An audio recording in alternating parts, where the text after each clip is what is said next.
Bastien, une bonne tête de con, avait comme ambition de trouver Ornicard. Toc toc toc, t'es là? Toc toc toc, t'es là?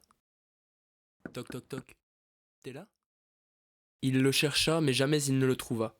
Après la 117e guerre moyen tiède moyen froide parce qu'on était bien couvert quand même, Bastien se rendit à l'évidence. Il comprit qu'Ornicard n'était qu'un moyen mnémotechnique pour se souvenir de ses conjonctions de coordination. Il se suicida, puis ressuscita. Il devint alors le nouveau père du christianisme. Et Jésus tomba dans l'oubli.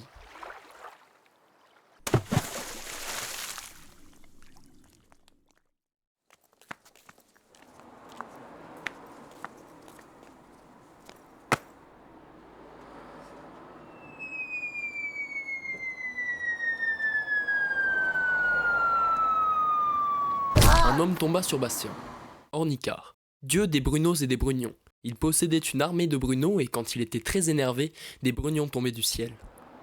Ornicard, jaloux de la popularité de Bastien, l'emmena aux enfers dans un accès de colère et partit en courant. Orphée?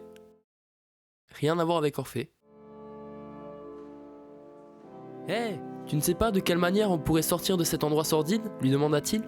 Je n'ai jamais essayé de sortir d'ici, mais je t'aiderai coûte que coûte, répondit-elle. Ils cherchèrent la sortie. Ils la cherchèrent. Ils cherchèrent la sortie. Cette dernière fut moult fois recherchée par eux, mais jamais ils ne la trouvèrent. Bastien prit la dangereuse décision de sortir par l'entrée. Orphée ne le suivit pas. Après un long débat, elle conclut qu'elle n'était pas d'accord avec le fait de sortir par l'entrée.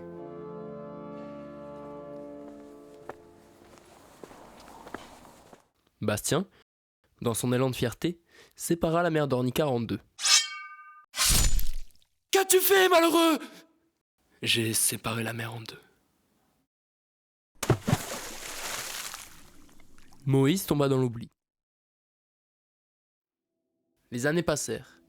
Bastien se fit à sa nouvelle popularité de gangsta. Il accumulait les miracles, devenant peu à peu le nouveau père de l'islam, du shintoïsme, du bouddhisme, de l'hindouisme et de bien d'autres encore. Il fonda même une nouvelle religion. Le bastinisme.